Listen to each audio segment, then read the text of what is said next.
Oh, yes. All right. Well, before we begin today, actually, just wanted to show a little solidarity with all my fellow nerds out there. Hold on a second here. Oh, yeah. I've had asthma my whole life. It's really not that much fun. Mine is mostly exercise-induced. Sometimes when it gets cold, I'll have asthma. Wake up in the middle of the night wheezing. It's not fun. It's definitely one of those stereotypical, nerdy things.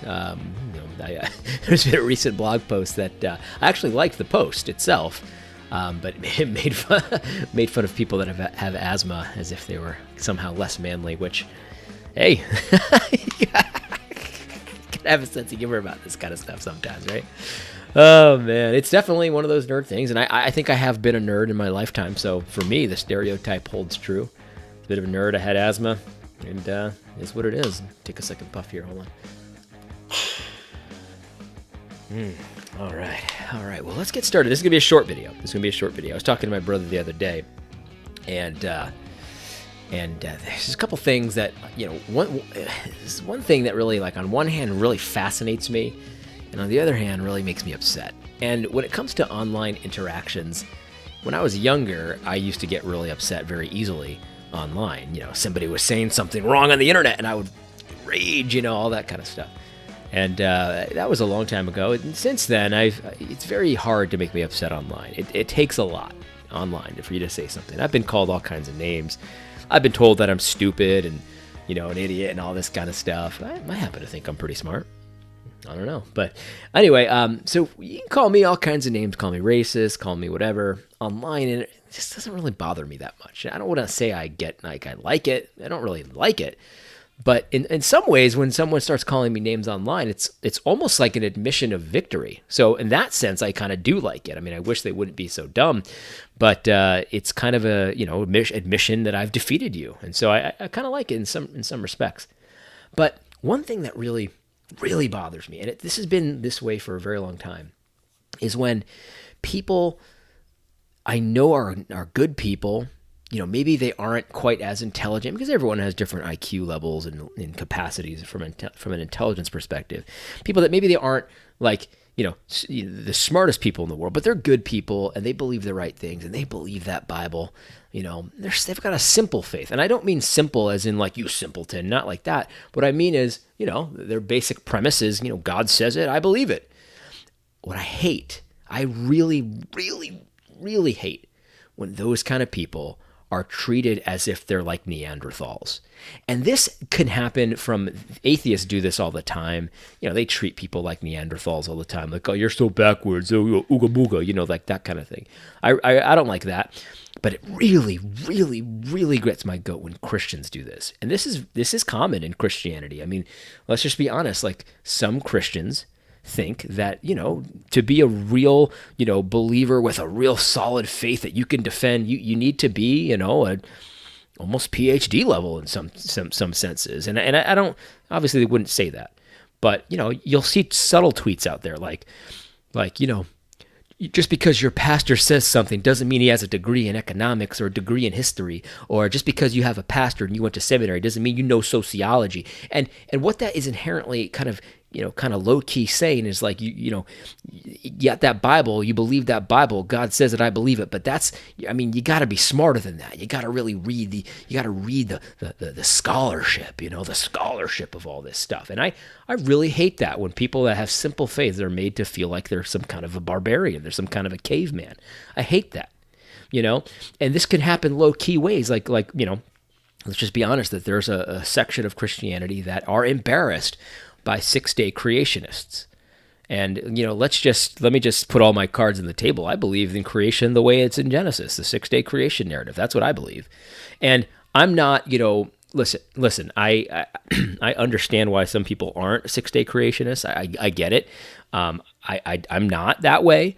And so I'm not one of these guys that says, well, you have to be a 6-day creationist to be a Christian. I think that there's some problems that are created when you're not a 6-day creationist and you're a Christian and all that kind of stuff, definitely.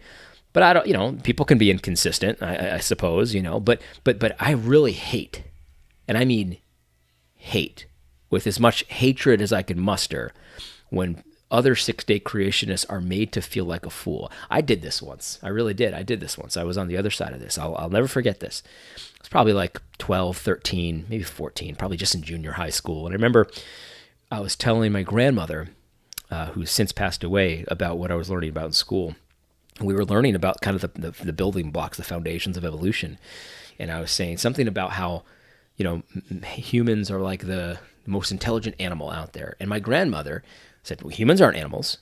Because, she had a simple faith, right? She knew, according to the scripture, that, animals were created on one day and then humans were created. And I thought I was so smart. I thought I was so smart, and that she was essentially an idiot.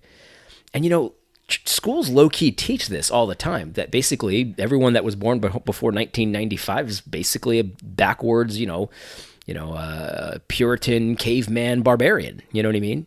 And this is what schools are set up so that the kids don't respect the parents. That's what they want. You want your kids to go home and argue with you about some of this stuff. That's what they want. I remember my grandmother held on to her conviction that human beings were not animals. And I got to be honest with you, even though I knew I had a point, because human beings are like, flesh and blood, and we can think, and we have eyes, and feelings and stuff.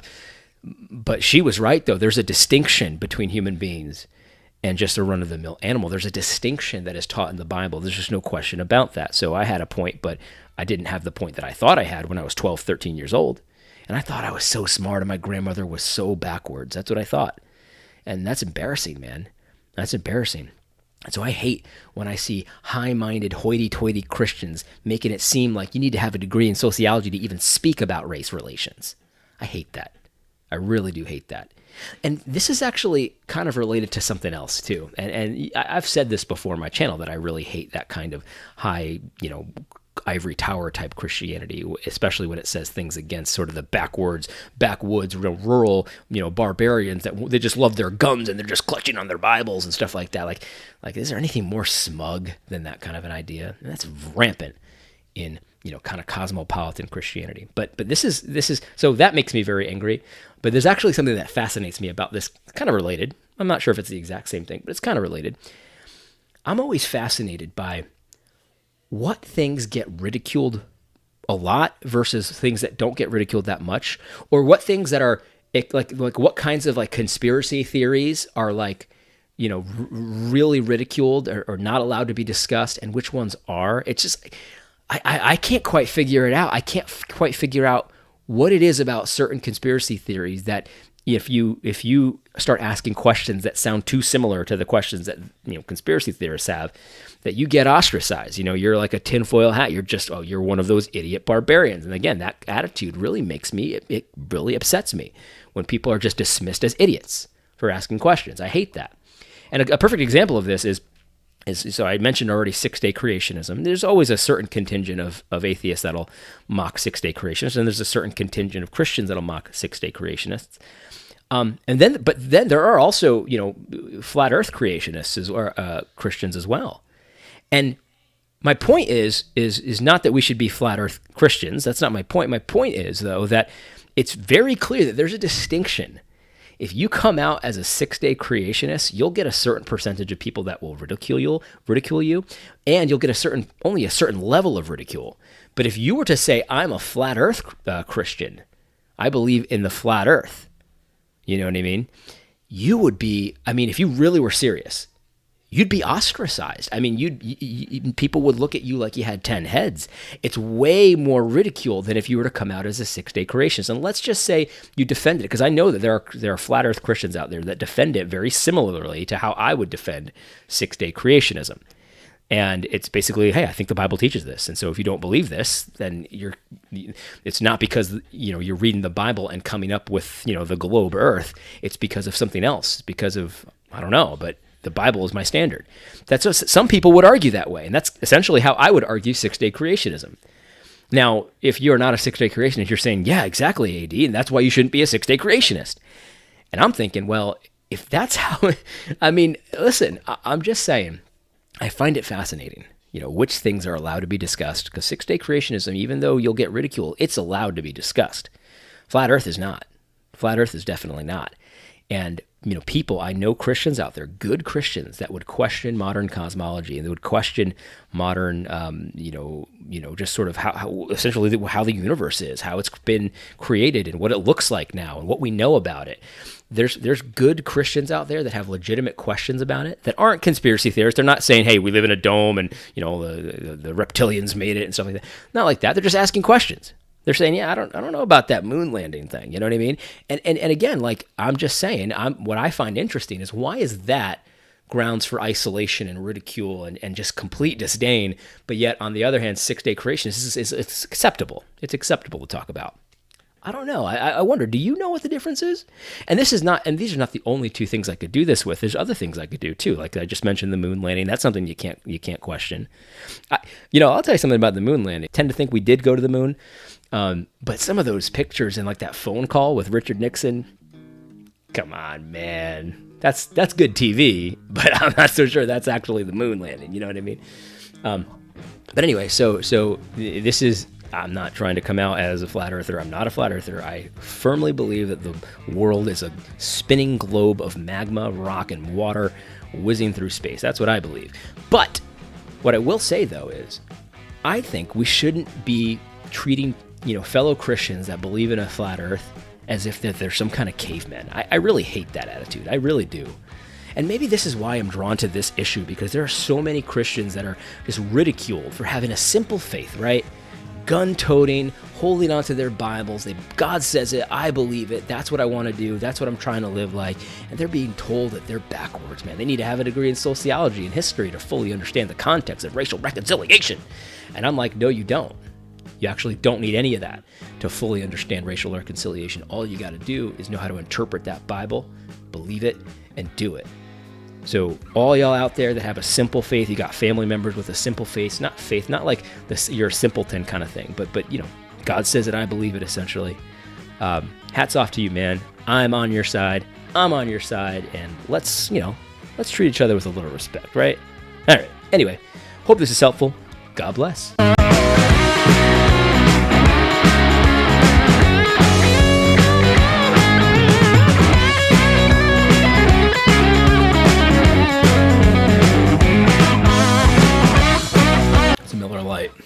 It's got low carbs, so that's why I drink it. Anyway, hope you enjoyed that. Have a great weekend.